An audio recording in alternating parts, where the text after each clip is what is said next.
Hey boys, welcome back to some more Big Bash 2019-2020 season analysis. In this video, we're going to be talking about the Melbourne Renegades, who are coming off the trophy last season, which honestly I did not expect the Renegades to win. Even like at the end of the year, I didn't think the Renegades would win. I didn't think they would do it, but they won.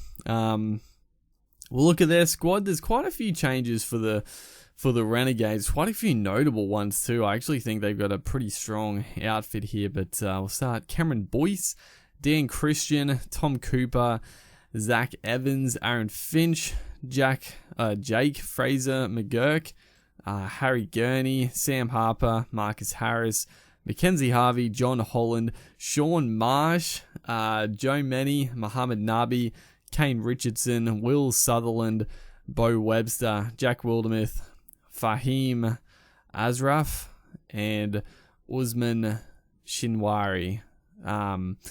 So yeah, overall, I would say it's like a pretty well-balanced team with a couple of big inclusions, a couple of big losses. We'll have a quick look. They're in. So in Shaun Marsh from the Scorchers, huge. That's pretty much the main one. They've also got Fahim Ashraf from Pakistan. Honestly, I've never seen him before. I'm not too sure. And then the outs, they've got Cameron White. Obviously, probably their biggest name out, but you know, I don't think Cameron White had been in great. I talked about him in a couple of episodes before. I don't think Cameron White has been in that great of form the last couple of seasons, so I don't think it's a huge loss for the Renegades really. And then Chris Tremaine gone to the Thunder. He was in and out of the team a lot.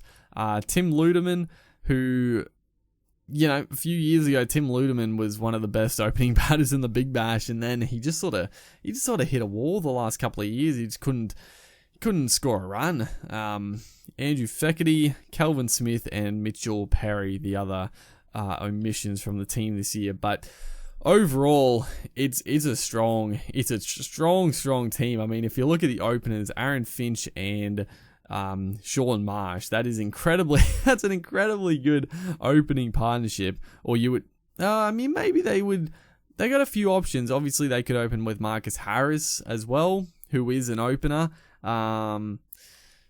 Yeah, they've got some.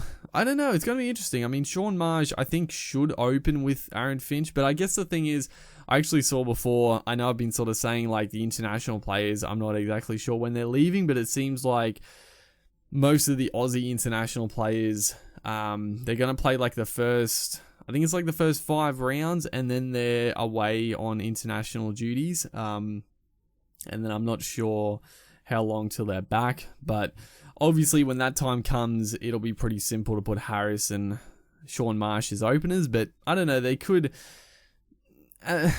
Probably for the balance, you'd probably put Shaun Marsh at number 3 over Marcus Harris, because I think Harris needs to open the batting. But honestly, I don't know what they're gonna do. I think their strongest pair is Aaron Finch and Marsh, but for the balance of the team, I'm not too sure. And then, I mean, the rest of it, they've got real good power and just some good youngsters. I mean, Mackenzie Harvey didn't really do a lot last year, but very talented youngster.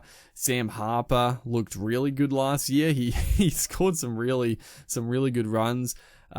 Jake Fraser McGurk, another youngster that looked really good a couple of games he played.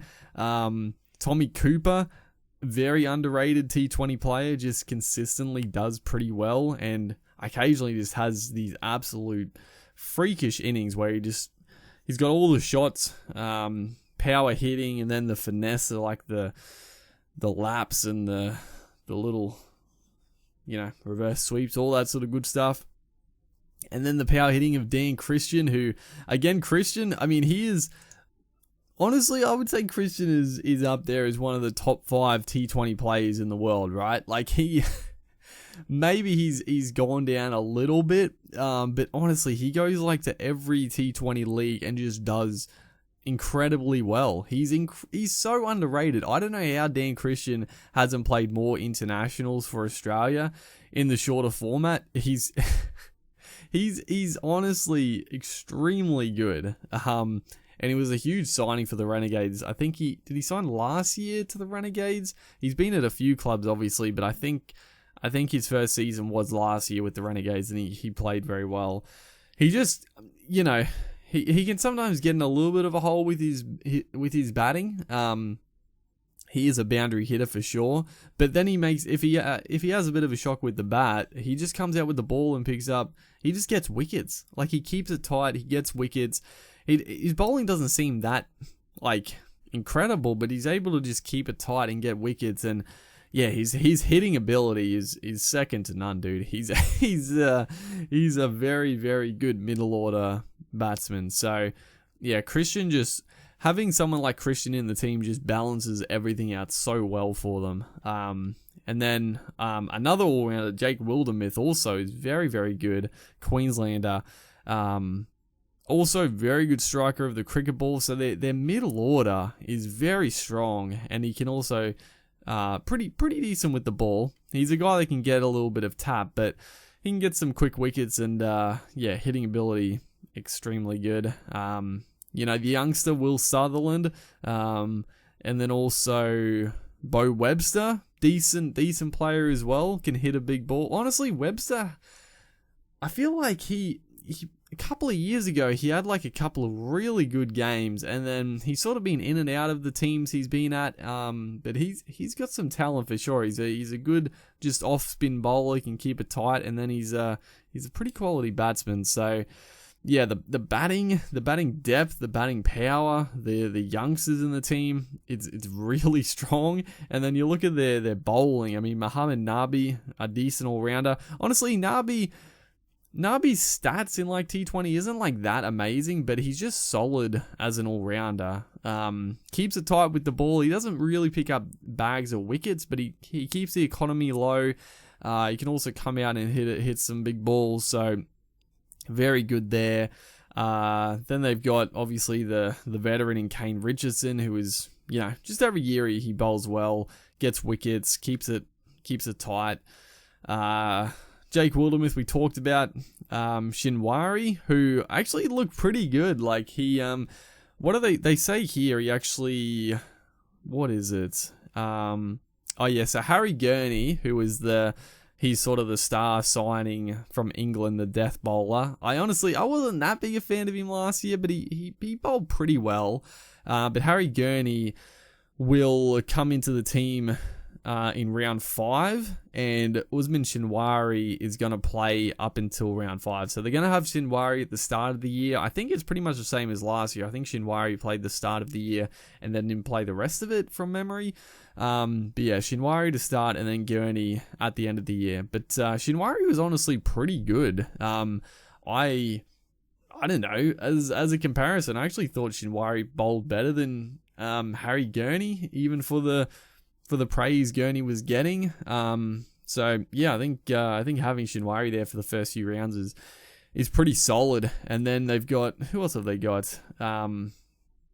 Also in the spin options, they got Cameron Boyce, who Cameron Boyce is more of your traditional leg spinner, more similar to your Swepson type. He gives the ball a bit of flight, he gets a bit of spin. So same thing could be said. Like, he can definitely pick up some wickets and he can bowl some ripping balls, but he can also go for quite a few runs.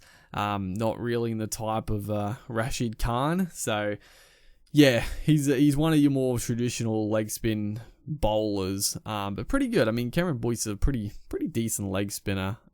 So yeah, overall, I think that I still think the Heat are probably my favourites for the comp, but honestly, looking at the team here for the Renegades, and the other big thing to point out, I almost forgot, is Shaun Marsh obviously being in the team.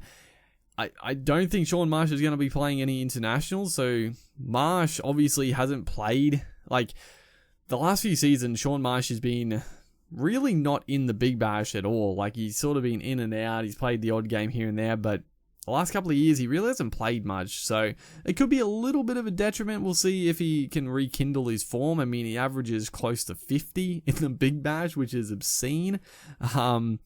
But the other huge thing is that he's going to play the whole season, which is huge for the Renegades. So yeah, I think, honestly, from the teams I've done so far, I think the Renegades would have to be a close second to the Heat in my predictions for the top of the table here. I think they've just got, yeah, just a real dangerous batting lineup, some good bowling options, and yeah, just good balance across the team. So yeah, hopefully you guys enjoyed this video. Once again, let me know what you think about the Renegades in the comments section. I'm sure there's a lot of Renegades fans after last year. And yeah, hopefully you guys enjoyed it, and I'll see you in the next one.